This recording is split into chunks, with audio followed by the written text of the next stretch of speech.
Hebreos capítulo 1, versículos 2 y 3.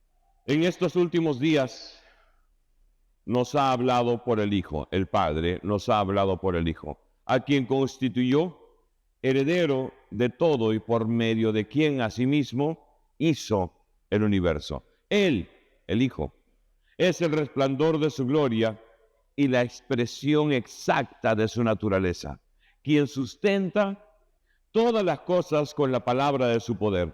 Después de efectuar la purificación de nuestros pecados, se sentó a la diestra de la majestad en las alturas. Cuando Charles Spurgeon, conocido como el príncipe de los predicadores, leyó este pasaje que acabo de leerles a su congregación un domingo en la noche, el 21 de mayo de 1882, después de haber leído estos dos sencillos pero profundos versículos, dijo lo siguiente: no tengo nada más que hacer esta noche sino predicar a Cristo, predicar a mi Señor. Hemos muy sutilmente sido anestesiados en una generación donde el querer que la gente se sienta bien, que no se aburra, que no se sienta confrontada, que no sienta que le ponen el dedo en la llaga, que no sienta que exponen su pecado, que no sienta la incomodidad de la predicación del evangelio puro. Hemos ido diluyendo el mensaje y hemos olvidado que el centro de ese mensaje es Cristo. Y no un Cristo que es tu amigo, tu pata, tu brother, sino tu Señor, tu Salvador, el que pagó la deuda de tu pecado por el cual cada uno de nosotros debería, y muy bien merecido, ir al infierno. Es por eso que palabras como la de Spurgeon resuenan en mi mente, en mi corazón, porque es muy cierto. Cuando leí este pasaje de la historia de él, dije, es cierto, Cristo, Cristo, Cristo. No la actividad bonita, no el evento bonito, y no digo que esté mal que hagamos eso. Me encanta que tengamos tardes deportivas como lo estamos teniendo ahora todos los meses. Me encanta que tengamos que compartir bonito y sirvamos, ¿no?, algunos bocaditos y cosas muy agradables. Me encanta todo eso, todas las actividades que tenemos, pero si no está claramente manifestado, expresado, predicado, anunciado, proclamado Cristo, no estamos cumpliendo con el elemento más importante de la gran comisión. Porque Él nos comisionó a ir a todas las naciones y hacer de todas las naciones sus discípulos. Y no podemos hacer discípulos de una iglesia. No hacemos discípulos a la gente de un programa. No hacemos a la gente discípulos de un evento. Nos hacemos discípulos. Estamos llamados a ser los discípulos de Jesucristo. ¿Cuántos pueden decir amén a eso? De Jesucristo. Ni uno de nosotros nos pertenecemos a nosotros mismos. Spurgeon solo seguía una línea santa, una comisión santa y antigua. Desde el inicio de la iglesia cristiana, id al mundo. El Cristo resucitado se encarga de reunir a sus discípulos fieles, de los 500, los que estuvieron con él ahí, los 120, vayan, vayan, vayan. Una comisión santa, antigua, y que debe permanecer. Lucas nos dice de los primeros cristianos lo siguiente, Hechos 5:42. Saben que él es el que escribe el libro de Hechos. Y todos los días en el templo y por las casas no cesaban de enseñar y anunciar las buenas nuevas de que Jesús es el Cristo. La buena nueva no es ven a mi iglesia porque mira, es bacán, te va a gustar, el pastor es rockero y tenemos arte y tenemos música y tenemos teatro. No es eso, esas no son las buenas nuevas. Eso entretiene a la gente y digo, ok, puede servir como un gancho. Pero el mensaje que transforma es que Jesús es el Cristo. Él es el Mesías. Él es el Salvador. ¿Cuánto pueden decir amén?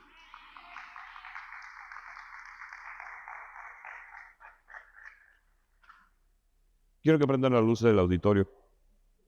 Todas. Rapidito. Felipe, cuando descendió a Samaria, por ejemplo, dice en Hechos 8:12, pero cuando creyeron a Felipe, uno de los discípulos del Señor, que anunciaba el evangelio del reino de Dios y el nombre de Jesucristo. Uno no va sin lo otro. Si no, entonces tenemos religión o tenemos un total relax, pero no tenemos el evangelio completo. No puedes anunciar el reino sin aquel que gobierna ese reino. No se puede. Y dice entonces, cuando creyeron a Felipe la gente en Samaria que anunciaba el evangelio del reino de Dios y el nombre de Jesucristo, se bautizaban hombres y mujeres. El bautismo era con entendimiento, el bautismo era con convicción, el bautismo era yo quiero porque entiendo de qué reino habla y entiendo de qué Señor habla y a ese Señor quiero servir. No es porque, va a haber un paseo y en medio del paseo me bautizo, acá me bautizo pues. ¿Sí me entienden? Había convicción, había entendimiento, había entrega. Y al subir al carro, el mismo Felipe, al subir al carro del eunuco etíope, el oficial de la reina Candace, en Hechos 8:35, este hombre no paraba. Dice entonces Felipe abriendo su boca y comenzando desde esta escritura, estaba leyendo Isaías, el oficial, le anunció el evangelio, ¿de quién? Díganlo fuerte, ¿de quién? De Jesús, ¿ok? Cuando Pablo se convirtió, en Hechos 9:20, dice, enseguida predicaba a Jesús en las sinagogas. Predicaba a Jesús, no su maestro, no su actividad, no su programa, anunciaba a Jesús. Pablo se convirtió y lo primero que hacía, y dice la Biblia una vez más, Hechos 9:20, enseguida. Hoy hay una generación de cristianos que dice, pero todavía no, es que recién me he convertido. ¿Así? ¿Cuánto tiempo tiene? Un año y todavía no pueden hacer algo para Cristo, todavía no pueden anunciar a Cristo porque recién son nuevos. Yo tenía una semana convertido y yo doy gracias a Dios. Les digo, gracias a Dios que me convertí en una generación como esa. Una semana convertido y mi pastor me llevó a evangelizar. Claro que no me dijo que iba a evangelizar. Y de pronto me veo en la calle y él levantando las manos y hablando a un montón de gente, de jóvenes que salía de una universidad. Y yo, ¿qué está haciendo? Pero fue tremendo. El desafío me gustó. Nos íbamos a los eventos deportivos que hacían cola fuera del estadio y la gente está haciendo cola para entrar, no se mueve, los tienes ahí paraditos. Y se acercaban, yo quiero verte de Cristo. No, entonces le hablaban de Cristo y le daban su volante, hablando de Cristo. Era tremendo. Hoy la gente tiene vergüenza. Decir que son cristianos y decirle a alguien, Cristo es la opción, Cristo es la única opción, Cristo es la salida porque Él es el único que pagó el precio para tu sanidad, para tu salvación. Y no te hablo de religión. Religión tiene un montón de cosas que son aburridas. Te hablo de una relación viva, real, personal, con tu Señor y Salvador. El mismo Pablo en 1 Corintios 2, versículo 2, dice lo siguiente. Pues me propuse no saber nada entre ustedes o nada entre vosotros, sino a Jesucristo y a este crucificado. En otras palabras, no pretendo, y Pablo era un hombre muy leído. Tenía una cantidad enorme de literatura, un bagaje de literatura en su cabeza porque era muy instruido. Había sido educado como fariseo en una de las escuelas más prestigiosas de su época, la escuela de Gamaliel. Y sin embargo, él no dice, bueno, voy a usar mis argumentos teológicos, lo que sé, ¿no? Del Pentateuco y esto y la Torá y lo combino con lo que he escuchado ahora del ángulo cristiano. No, él dijo, un mensaje tengo, Cristo crucificado, que significa el que pagó el precio por ti, el que pagó la deuda por ti. ¿Me entienden? Así entonces, amigos, al estudiar este mismo pasaje que leyó Spurgeon en 1881 a su congregación, vamos a hablar en esta tarde de la supremacía de Cristo. La supremacía de Cristo. Porque Cristo es el soberano supremo. De donde lo veas, como tú quieras tomar el ángulo, donde quieras tomarlo, si eres honesto, y mira, no digo si tienes una fe ciega, si eres intelectualmente honesto, no puedes negar el señorío y la divinidad de Jesús. Al ver las evidencias no puedes negar, pero ponte a investigar las evidencias, ¿ok? Al ver esto, al estudiar esto, afirmamos decididamente lo siguiente: lo mejor que podemos hacer es predicar a Jesús. La iglesia tiene muchas necesidades, es cierto. Hoy tienen muchas necesidades las iglesias, entre que les faltan sillas, que no tienen local, que les falta equipos, que en fin, una serie de cosas, ¿verdad? Pero esto es prioridad y las razones son contundentes. Jesús es el tema en el que el Padre se deleita. Amén. Jesús es el tema en el que el Padre se deleita. Es la misión del Espíritu Santo, revelar a Cristo. Jesús lo dijo. Es lo único que trae salvación al ser humano. Juan 14:26 dice aquí el Señor: pero el Consolador, el Espíritu, a quien el Padre enviará en mi nombre, dice Jesús, Él os enseñará todas las cosas y os hará recordar todo lo que yo os he dicho. Juan 16:13, otra vez las palabras de Jesús: pero cuando venga el Espíritu de verdad, Él, ese Espíritu, os guiará a toda verdad. Hechos 4, versículos 11 y 12. La evidencia en la Biblia es contundente, amigos. Por eso es que es tan necesario y tan delicioso, cuando realmente tienes un hambre espiritual, leer la palabra. Hechos 4, 11 y 12 dice: este Jesús es la piedra reprobada por vosotros, los edificadores. Eran las palabras de Pedro a los fariseos, los líderes espirituales de Israel. Es la piedra reprobada por vosotros los edificadores, la cual ha venido a ser cabeza del ángulo, y en ningún otro hay salvación, porque no hay otro nombre bajo el cielo dado a los hombres en que podamos ser salvos. ¿Cuánto dicen amén a eso? Solamente Cristo, solamente Cristo. Mi Cristo resucitado, mi Cristo que fue crucificado y sepultado, el que resucitó al tercer día, trae salvación a todo aquel que en Él cree. El tema central entonces de estos dos sencillos pero reveladores versículos de Hebreos 1, versículos 2 y 3, el tema central es la supremacía de Cristo como la palabra final de Dios. La supremacía de Cristo, lo repito, como la palabra final de Dios. Jesús es como una joya. Han visto que se evalúa, se valora a veces una joya de acuerdo a la cantidad de facetas o caras que tiene, ¿verdad? Y alguien que es un joyero, no sé exactamente la palabra, de aquellos que trabajan con joyas, diamantes, rubíes, esmeraldas, que saben darles esas diferentes cortes para que tú mueves ese diamante y brilla de una manera hermosa e impresionante. Jesús es esa joya, una joya expuesta a la luz de la revelación divina. Y sus facetas son las siguientes, y quiero que presten atención. Él es, según lo que acabamos de leer en Hebreos 1, versículos 2 y 3, Él es heredero, creador, sustentador, resplandor, expresión exacta, purificador y gobernante. Estas 7 facetas que acabo de mencionar, 7 características de esta joya preciosa que es Jesús, están divididas en 2 campos. Y vamos a hablar del primero: la supremacía cósmica de nuestro Dios. Nuestro Señor tiene una supremacía cósmica, abarca toda la creación. No hay nada que escape de su señorío, de su majestad, de su poder y de su diestra sustentadora en todo lo que existe. Y empecemos por el primero, heredero. Si se han dado cuenta, Hebreos 1, versículo 2 dice que Él fue constituido, el Hijo, heredero de todo, ¿ok? Entonces hablemos de eso solo por un momento. En esta supremacía cósmica de nuestro Señor, heredero. Cristo es heredero de todas las cosas. En el Salmo mesiánico, si entienden que es un salmo mesiánico, es un salmo que tiene muchas referencias y a veces todo el salmo al Mesías que vendría en el futuro. Tenemos el Salmo 22, entre otros, y este es el Salmo 2. El Salmo 2 dice ahí, el Padre le está hablando al Hijo divino, a Jesús, le está diciendo: pídeme y te daré por heredado, por herencia, las naciones. Y si tú lees el Salmo 2 completo, te vas a conmover. A mí se me conmueve todo.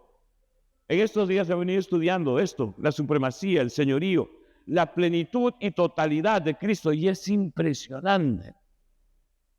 De verdad, no podía en algunas ocasiones ni siquiera contener las lágrimas al entender este majestuoso ser, no entenderlo, estoy siendo demasiado creído ahí. Al pretender entender este majestuoso ser llamado Jesús, el Cristo, Jesús, nuestro Señor y Salvador, esta cosa impresionante, este ser sublime, eterno, que se hizo hombre por nosotros y murió por amor en una cruz. Es impresionante. Al menos comenzar a entender, tener un pequeño atisbo de su amor por ti, de su amor por mí. Cuando comienzas a entender eso, amigo mío, escúchame, de verdad tus problemas, las vicisitudes que estés pasando, las injusticias que estés enfrentando, los reveses y pérdidas que estás ahorita con los que estás teniendo conflicto, déjame decirte, de pronto todo se reduce. Porque hay un Cristo, hay un supremo ser que te escogió, que te llamó por nombre desde el vientre de tu madre, que conocía todas tus falencias y todo lo que harías y en todo donde metería la pata, pero que ha prometido que con amor eterno nos ha amado y ha prolongado sus misericordias. ¿No es eso hermoso? Amén. ¿Ok? Este ser supremo, este Dios todopoderoso, este Cristo crucificado y resucitado es heredero de todo. Colosenses 1:16 dice, porque en Él fueron creadas todas las cosas. Y dice, todo fue creado por medio de Él y para Él. Él es heredero de todo.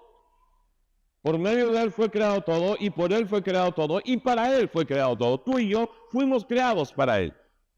Es tremendo.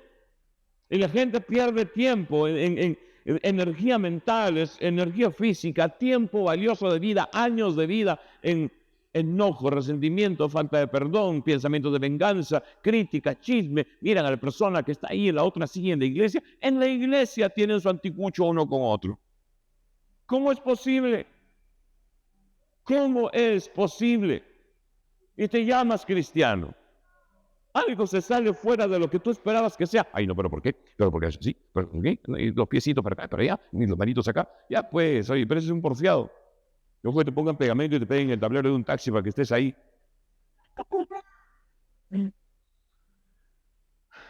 Pídeme y te daré por herencia las naciones. En Él fueron creadas todas las cosas.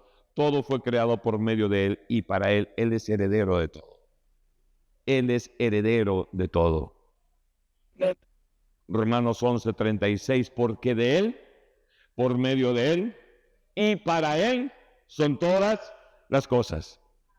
¡Qué hermoso! De verdad. Por Él, por medio de Él y para Él son todas las cosas. Pero como Redentor, nosotros también somos su herencia. Y mira esto, Efesios 1:18. Alumbrando los ojos de vuestro entendimiento, dice Pablo en Efesios 1:18, ¿cuál es la riqueza de la gloria de su herencia en los santos? Nosotros somos su herencia. Nosotros somos su herencia. A veces nos preocupamos mucho, ¿no? De qué vamos a tener cuando mi papá, mi mamá se muera, qué me irá a dejar de herencia, un montón de deudas seguramente, un pedacito de terreno por el que todos los hermanos se pelean, un carrito viejo, una bicicleta y un zapato con un hueco. Y todos se pelean que por el espejo, que por la mesa, que por la licuadora, que por el cucharón, que por la joya, que por la ropa. Tú eres una herencia divina. No sé si entiendes, tú eres la mesa, el carro, lo que sea, la ropa, el calzoncillo, los calzones y sostenes. Todo eso se va a quedar, se va a polillar. Tú eres una herencia eterna. Asimílalo un poco, tú eres la herencia de Cristo. Mira a alguien a tu lado y si estás ahí en la audiencia, díselo también. Tú eres herencia de Cristo. Tú eres herencia de Cristo. ¿Ok? Y aún más, Romanos 8:17 dice, miren esto, si somos hijos, también somos, ¿qué? Otra vez, si somos hijos, también somos herederos. Y para ser hijo necesitas a Cristo en tu corazón. El Evangelio de Juan capítulo 1, versículo 12. Y si somos herederos, ¿qué somos? Coherederos con Cristo. ¡Qué hermoso! No solamente somos su herencia, también somos herederos. Y no cualquier heredero, sino herederos al nivel de Cristo. Entonces, no huele a tu cabeza eso. No solamente eres un heredero, eres heredero, coheredero con Cristo. Y te complicas, y te avinagras, y te arrugas, y te achicharras, porque tu vida no es como esperabas que sea. Bueno, puede ser que haya decisiones que tengas que tomar, puede ser que sí, tengas que disciplinar tu mente, tu día, tu horario, pero eres herencia y eres heredero. Como creador, otro atributo en esta faceta en esta joya multifacética que es Cristo, como creador en su supremacía cósmica. Miren lo que dice. Cristo creó todo. Juan 1:3 dice, todas las cosas por medio de Él fueron hechas, y sin Él nada, digan conmigo nada. Nada de lo que ha sido hecho fue hecho. Nada. Él es el creador de todo. De todo. Nada de lo que ha sido hecho fue hecho. El universo, la galaxia, las estrellas, los átomos, las partículas invisibles, todo fue creado por Él. Absolutamente todo. Hace poco veía un reporte de algo que han descubierto en el centro de la Vía Láctea y que ha roto los esquemas de muchos científicos. Y eso es lo maravilloso. A mí me encanta porque digo, sí, señor. Cuando veo a los científicos rascándose la cabeza como los monitos, que ven algo que no entienden, ¿verdad? Y tienen que de alguna manera inventar alguna fórmula matemática para darle una explicación. Y han descubierto, no sé si ustedes lo saben, o sea, un cuerpo, tú tienes un círculo acá girando, el centro gira más rápido que el borde exterior. ¿Ok? El cuerpo interno gira más rápido que el borde externo, ¿verdad? Bueno, han descubierto que el centro de la Vía Láctea gira a la misma velocidad que los extremos de la Vía Láctea. Y dicen, no puede ser. Eso rompe las leyes de la física que nosotros aplicábamos al movimiento galáctico, intergaláctico, el desplazamiento de las galaxias y de las estrellas en todo el universo que hasta ahora conocemos. ¿Cómo es esto posible?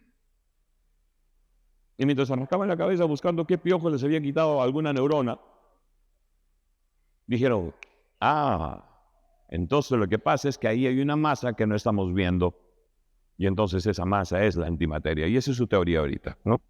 Ok, está bien, pero Dios dice, no, yo quiero que gire así, igual que gira acá. Porque Dios detuvo el sol y la tierra para Gedeón. ¿Cuántos han visto el abejorro, ese gordito, bien pachonchito, así que parece peruano que come papa rellena todos los días, ¿verdad? Bien gordito y bien tarrito, con dos alitas de este tamaño. No sé cómo es de verdad, perdóname, no recuerdo el nombre en español exactamente, pero en inglés es el Bumblebee, de donde tiene su nombre un personaje de los Transformers. El Bumblebee es amarillo y negro. Por física no debería poder volar, pero vuela. ¿Por qué? Porque Dios le dijo, vuela. Listo. El picaflor o colibrí, también lo mismo. No tiene la aerodinámica y el tamaño de alas para hacer los movimientos que hace cuando se para frente a una flor y mete su piquito ahí y está volando y dice, no debería poder hacerlo, pero lo hace. ¿Por qué? Porque Dios dice que lo haga. Dios dice y sucede. ¿Cuánto dicen amén? Él es el creador, Él es el sustentador, tercera faceta de esta joya preciosa que es nuestro Cristo resucitado. Cristo no solo creó todo, Él sostiene todo. Y dentro de todo eso que Él sostiene, que es todo lo que Él ha creado, te sostiene a ti, porque Él te ha creado a ti. Así no le creas, así no creas en Él, así reniegues de Él, así reniegues de la Biblia, así reniegues, no, estas son sonceras. Bueno, Cristo dice, ok, no, algún día te vas a dar cuenta, como pasaba conmigo, que estás vivo porque yo te sostengo, porque mi diestra te ha sostenido. ¿Cuánto dicen amén? ¿Ok? Él es el sustentador. Colosenses 1:17 dice, Él es antes de todas las cosas y en Él todas las cosas subsisten. ¿Qué hermoso! Si yo estoy en Él, yo subsisto en Él. Punto. La vida puede golpearme como quiera, quitarme lo que quiera, bajonearme como quiera. No me puede detener. Porque la potencia que levanta mi ser cada día después de cada golpe horrible que pueda pasar en mi vida es mi Cristo, mi sustentador. No me pueden detener. Entonces, no es fortaleza mental que tú te concentras y dices, a mí no me van a doblegar y mueve los pectorales porque tú eres súper fuerte. No, es Cristo el sustentador de tu ser. ¿Cuánto dicen amén? Dale un aplauso al que vive, porque Él vive. ¿Ok? Él, en Él todas las cosas subsisten. No es un universo automático como alguien alguna vez dijo, es como que alguien le dio cuerda a todo esto y lo tiró. Ponte a funcionar. No, no es un universo automático, es un universo sostenido por su palabra. Es una creación sostenida por su palabra y también Él sostiene tu vida. Salmos 63, versículos 7 y 8 dice, porque has sido, le dice el salmista al Señor, qué hermoso, porque has sido mi socorro. y así en la sombra de tus alas me regocijaré. Está mi alma apegada a ti, tu diestra me ha sostenido. ¿Cuántos entenderán lo inmenso de ese pasaje? Porque se aplica a cada uno de nosotros, creas en él o no. A cada uno de nosotros. David, gracias a Dios, tuvo esa revelación. Tú eres mi socorro. A la sombra de tus alas me regocijo, tu diestra me ha sostenido. ¿Cuántas veces? Incluso tú sin saberlo deberías haber muerto allá. Y tú no lo sabes. Y cuando lleguemos al cielo quizás el Señor nos sorprende y dice, ven Cholito, quiero mostrarte algo. Sí, Señor, ven. ¿Tú crees que que estás vivo, llegaste a donde llegaste porque tú y tú y tú? Mira, ve aquí, esa vez que te acuerdas que te quejabas porque el tráfico estaba atoradísimo y tú no podías llegar y llegaste a tu trabajo, estabas renegando del microbusero y renegando de los huecos en Trujillo y renegando de los policías que no mueven el tránsito. Si hubieras llegado, hubiera pasado este accidente, te hubiera caído esa mesa que se cayó, ese ladrillo que cayó, esa bala perdida que mató a otro. Pero tú estás vivo por eso. Yo entendí eso en algún momento en mi tiempo cuando estaba viviendo en Estados Unidos, de que a veces, no que a veces, que todo pasa con un propósito. Y a veces aquello que parece adverso, difícil, incómodo, fastidioso, hay un propósito detrás y el Señor está sosteniendo tu vida. Dile a alguien, el Señor te sostiene. Otra faceta hermosa de este Dios todopoderoso es, de esta joya preciosa que es Cristo resucitado, Él es el resplandor, dice Hebreos capítulo 1, versículos 2 y 3. Él es el resplandor de la gloria de Dios. Cristo no refleja la gloria de Dios, Él es la gloria misma manifestada. Amén. Él no es como que la luna que refleja la luz del sol y tú la ves bonita, linda, brillante, redonda. No, Él lo está reflejando. Él es la representación misma del resplandor de la gloria de Dios. Juan 1:1 dice, y el verbo era Dios, y el verbo es Cristo. En la transfiguración vemos lo mismo. Marcos 9:3. Sus vestidos, la ropa de Jesús, se volvieron resplandecientes, muy blancos. En Apocalipsis, cuando está Juan, es la isla de Patmos, de pronto escucha una voz y él voltea para ver la voz de quien le hablaba, y cuando voltea y ve a alguien con apariencia del Hijo de Hombre, un título de Jesús, Hijo de Hombre, su rostro como de fuego, su cabello blanco como sus vestiduras refulgentes, más brillantes que el sol. Y él le dice, no temas, yo soy el que estuve muerto, pero ahora vivo. Ese es nuestro Señor. El resplandor de la gloria de Dios. Él es también la expresión exacta de la esencia divina. No una copia, no una copia barata, ni siquiera una copia fidedigna. Es la expresión exacta, es el original del original. Cristo es la expresión exacta de Dios. Juan 14:9 dice, palabras del Señor Jesús, el que me ha visto a mí, ha visto al Padre. Él es completamente Dios. Él es completamente Dios y a la vez distinto en persona. Aquí está lo que en algún momento vamos a ir estudiando, los que están siguiendo el curso con nosotros de ADN, que debería seguirlo si no estás inscrito, está buenísimo, de lo que es la Trinidad, el misterio de la Trinidad, ¿ok? Y hablemos ahora, pasemos a hablar por unos minutos más. Hemos hablado de la supremacía cósmica de Jesucristo. Hablemos ahora de la supremacía sacerdotal. Porque no hay otro sacerdote como Él. No hay otro redentor. No hay otro salvador. No hay otro intercesor. No hay otro perdonador. No hay otro abogado como el Cristo resucitado. No existe. La maravilla de ese misterio que apenas vemos atisbos aquí y allá de la increíble e inalcanzable sabiduría de Dios. En ese plan perfecto eterno donde Él ideó cómo salvar a un hombre, a una humanidad pecadora, caída, rebelde, de su propio pecado. La supremacía sacerdotal. Entonces hemos visto 5 aspectos de estas 7 facetas de esta joya hermosa que es el Cristo resucitado.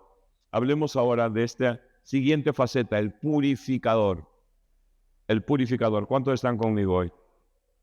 ¿Cuántos dicen amén? El purificador. Cristo pagó por nuestros pecados con su propia sangre. Él derramó una sangre preciosa en la cruz. En una fecha como hoy, hace 2000 y quizás aproximadamente 2020 años aproximadamente. No exactamente este día, sino un viernes como anteayer, Él era crucificado. Habiendo sido traicionado por Judas, cuando estaban en el huerto de Getsemaní, que se había reunido con sus discípulos para orar, para buscar esa fortaleza en ese momento de gran agonía en su alma, que la Biblia nos dice, dicen los evangelios, su sudor eran como gotas, grandes gotas de sangre, porque su alma estaba en gran angustia. Aparece uno, de donde tenemos, eres un Judas, hoy dicen, ¿verdad? El traidor. Aparece Judas, uno de sus discípulos, uno de sus cercanos, y lo traiciona por 30 piezas de plata y un beso en la mejilla. Era Jesús tan común en su apariencia, aunque debería haber sido bastante fuerte, seguramente era carpintero, pero su apariencia no salía nada de extraordinario. Era tan así que podía pasar por otro más en medio de toda la gente trabajadora del Israel de esa época, que los sacerdotes y la guardia sacerdotal le dicen a Judas, para reconocerlo, ¿cómo lo reconocemos? Y Judas les dice, al que yo salude con un beso, ese es. El beso de Judas, que también es una frasecita hoy usada en momentos de traición, ¿verdad? Este es el beso de Judas, ya sé ya. Bueno, ¿cuántos han tenido un beso de Judas por ahí? No levanten la mano. Resuélvelo con el Señor. Pero nos ha pasado todo, ¿sí o no? Entonces, y él llega y le dice, Raboni o Rabí o maestro, son diferentes traducciones de la misma palabra, maestro. Y se acerca y le da un beso en la mejilla. Una costumbre judía. Le da un beso en la mejilla. Y el Señor le dice, ¿así entregas al Hijo del Hombre con un beso? Y los guardias lo agarran y ya conocen la historia. Eso pasó hace un poco más de 2000 años. Pasó lo que pasó, la agonía que pasó. Fue crucificado y un día como hoy nuestro Cristo resucitó. Él resucitó. Él resucitó. Nuestra esperanza vive. Tu esperanza vive. Vive. ¿Ok? Él es el purificador. Hebreos 10, versículo 12 dice, pero Cristo, habiendo ofrecido una vez para siempre un solo sacrificio por los pecados. Una vez para siempre. No tiene que ser ofrecido varias veces, como no en el ámbito o en la estructura católica, en la soteriología católica se dice, tiene que ser ofrecido varias veces el sacrificio incruento, y entonces no, hoy vamos a celebrar la cena del Señor, pero no porque Él está haciendo, sucediendo la transustanciación, sino porque celebramos de manera conmemorativa, lo dice la Biblia de manera muy clara, ¿ok? Cristo habiendo ofrecido una vez para siempre un solo sacrificio por los pecados. Nadie más pudo hacer esto. Nadie más, solo nuestro Señor. Amén. Y por último, en la séptima faceta de esta hermosa joya que es nuestro Cristo resucitado, Él es el purificador y por último, Él es el gobernante o el gobernador, como ahora quieren llamar. Él es la autoridad máxima, Él gobierna en la creación. Él gobierna en la creación. Y si gobierna en la creación, si puede disponer el orden de la galaxia, ¿no puede ordenar tu vida, oye, cabezón? Claro que sí, solo que tú no le dejas. Lo que tiene que pasar es que tú le digas, Jesús, ayúdame. Señor, yo no puedo. Ya me di cuenta, mi talento, mi capacidad, lo que sea. No soy yo, eres tú. Mi vida, no mis problemas, mi vida la rindo a tus pies. Cristo se sentó a la diestra de Dios. Hebreos 10, el mismo versículo 12, la parte final del versículo dice que Cristo se ha sentado a la diestra de Dios. En el Evangelio de Juan, en el capítulo 19, el versículo 30, cuando Él ya está en la parte final de su agonía, de su sacrificio, ese sacrificio perfecto, cuando ha pasado todo, Él sabe que ya se ha cumplido todo, Él dice, consumado es. Consumado es. Una palabrita griega muy interesante. Quizás me haga un tatuaje con eso en algún momento, no lo sé. A algunos no les gusta, no me importa, yo no estoy aquí para satisfacerte, sino para enseñarte la verdad. Esa palabrita griega es tetelestai. Tetelestai, consumado es. Y es una palabra formal, no informal, una palabra formal, que significa que era una palabra usada en transacciones comerciales o transacciones judiciales. Cuando el juez decía la deuda que esta persona tenía con la sociedad ya se pagó, tetelestai. Había dos empresarios haciendo negocio, llegaba a un acuerdo, el precio era tanto, tetelestai, consumado es, terminó la deuda, terminó el acuerdo, aquí se cumple, con eso se cumple todo. Tetelestai, consumado es. Qué tremendo, ¿verdad?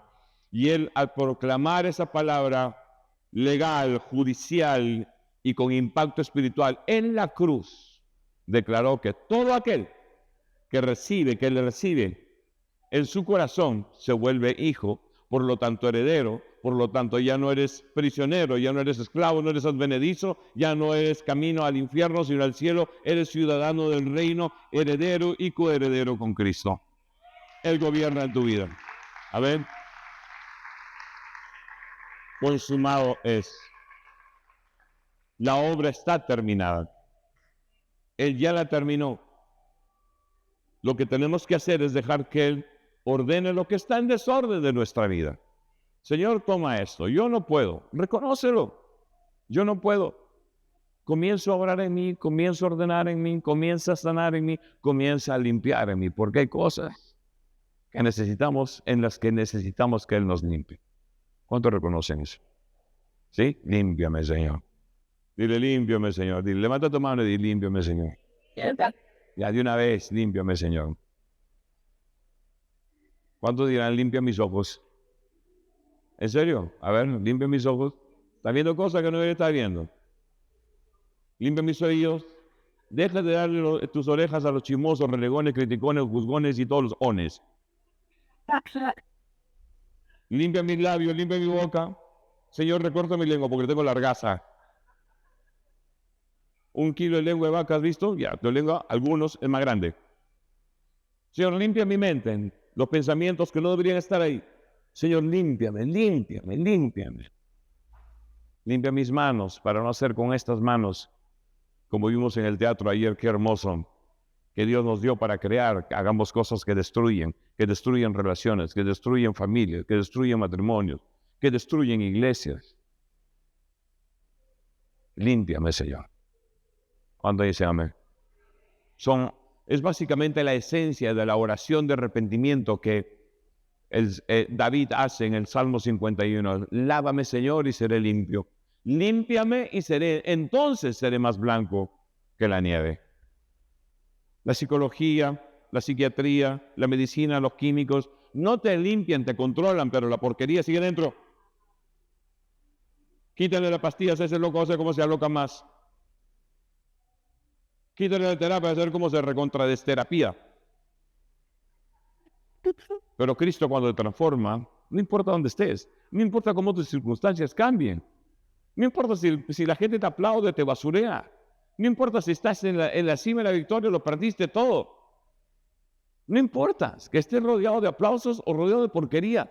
Tú sabes que eres joya, porque sabes que eres hijo, porque sabes que eres heredero, porque sabes que eres ciudadano del reino y que tu Señor te sustenta con su diestra de poder. Amén. Ese es nuestro Dios. Ese es nuestro Cristo. Él gobierna. Él gobierna. Él tiene un nombre que es sobre todo nombre. Dice la Biblia, y en el nombre de Jesús toda lengua se doblará, toda rodilla se doblará y toda lengua confesará que Jesucristo es el Señor, para la gloria del Padre. Eso es cierto. Eso es cierto. Dice Filipenses 2, versículos 9 y 10, por lo cual Dios le exaltó hasta lo sumo. Ya no hay más alto donde se pueda mandar a alguien, sino donde está Cristo. Ya no hay más. Ya no hay otro escalón por encima de él.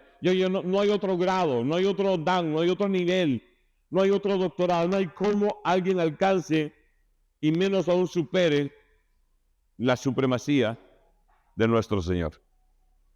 Él es el Cristo al cual servimos. No debes sentirte pequeño ante las vicisitudes de la vida. No te sientas mal porque algo no salió como esperabas. Sí, va a doler. A lo mejor alguien te traiciona. A lo mejor alguien se aprovecha de tu buen corazón, de tu buena voluntad, de tu buen deseo, de tu buen lo que sea. Ok, aprende. Pon una distancia. Pero no te encierres en la frialdad de, a mí no me toca nada. No, yo ya aprendí. Yo vengo, me siento, escucho y me voy. Déjate de. Muy bien, déjate de. Sí, porque encima se ofenden. ¿Sabes qué? Hay unas pastillitas, bien chiquitas, pero potentes, que se llaman ubicaína, 100% ubicainol, para que te ubiques. Eres nada sin Cristo, déjate de sonceras. Eres nada sin Cristo. A Él te debes, por Él estás vivo, por Él estás respirando todavía, ¿ok? Cristo es entonces, amigos míos, heredero, creador, sustentador, resplandor, expresión exacta de la gloria, la divinidad de Dios. No es un reflejo, Él es original del original, es purificador. Y Él es el gobernador, el gobernante de tu vida. ¿Por qué vivir afligidos? ¿Por qué vivir afligidos? De verdad. Es cierto, sí, tenemos un corazoncito y nos duele si gente que queremos o estimamos nos tratan mal, o nos dicen así, o nos basurean así. Ok, nos duele, está bien. Sécate las lágrimas, suénate los mocos, pero gózate porque tu Señor ha resucitado. Él vive, Él te sostiene, Él te bendice, Él va a hacer alejar de ti a tus enemigos.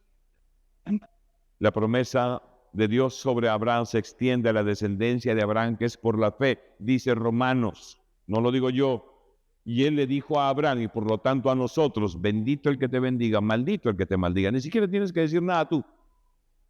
Tú solamente di, amén. ¿Puedes decir amén? ¿Saben qué significa amén? Así sea. ¿Ok? Amén. Listo, yo lo creo. La palabra final de Dios es nuestro Señor. La palabra final de Dios es nuestro Cristo. Él está listo para intervenir, interceder, sanar, restaurar, levantarte, limpiarte, lavarte, liberarte, cualquiera que sea el arte donde estás metido en problemas.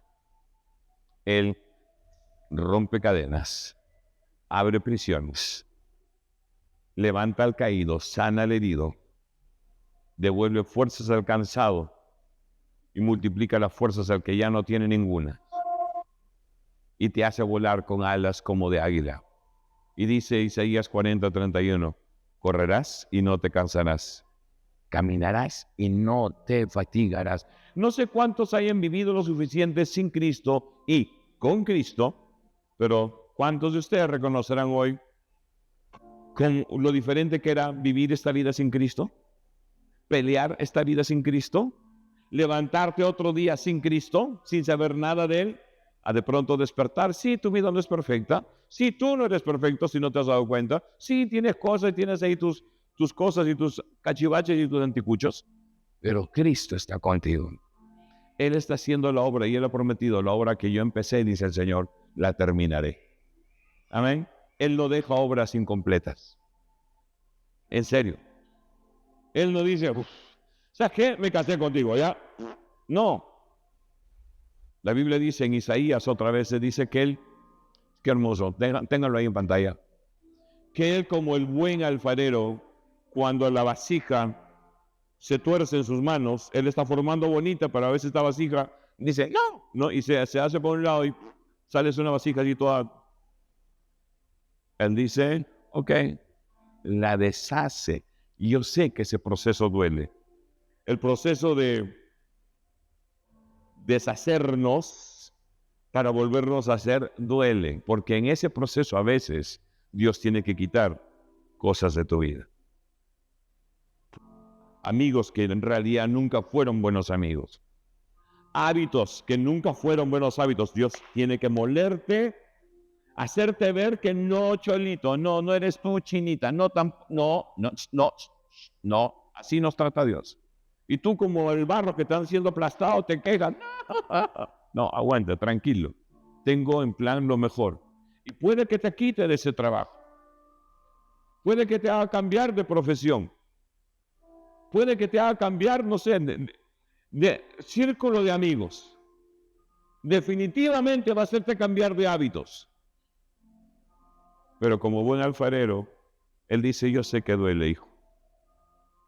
Yo sé que duele, hija mía. Tranquilo. Tengo en mente lo mejor. Porque yo sé los planes que tengo para ti, dice el Señor. Planes de bien y no de mal. Tengo el plan de darte un futuro y darte esperanza. Tranquilo, resiste. Déjame trabajar en ti. Mi oración en esta tarde, a ustedes aquí en Rebo y a nuestros 10 en la red, es que realmente dejes que el Cristo resucitado comience a obrar en ti. Que esas 7 facetas de esta joya hermosa que es nuestro Señor brillen en todo su fulgor en tu vida. Que la supremacía de este Cristo realmente sea suprema, si se permite esta hipérbole, en tu vida, en tus relaciones personales, en tus prioridades, en tus hábitos. Y te digo, te lo aseguro, porque yo lo he vivido, yo lo he experimentado. Nada es imposible. Y de pronto aquello que tú decías, pero mira mi vida, pero mira lo que soy una decepción, soy una vergüenza, soy un desastre, soy lo que sea, no sé qué. Cristo toma esa vasija que se deformó, la moldea de nuevo y la hace una vasija de honra. Amén. Una vasija de honra. No. Él quiere usar tu vida para manifestar su gloria a otras vidas. ¿Cuántos de nosotros que tenemos visitas, por ejemplo? Tú sacas lo mejor de los vasos que tienes, lo mejor de los platos que tienes. No sacas los vasitos rayados o la cerámica que está quebradita o la taza que tiene la cita rota, a menos que sea tu pata chochera de siempre, ¿no? Sírvete nomás. Es diferente, esos invitados especiales en casa. Tú eres esa vasija preciosa que el Señor usa y la pone frente a otros para servir algo muy especial.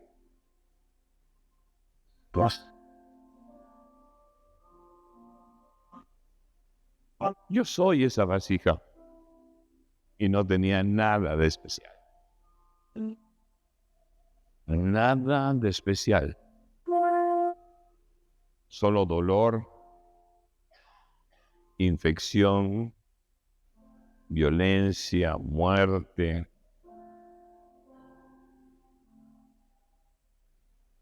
Y Dios me deshizo para hacerme de nuevo conforme a su propósito y a su voluntad. Deja que lo obre en ti. Nuestra audiencia en las redes, deja que lo obren ustedes. Hasta la próxima, que Dios los bendiga.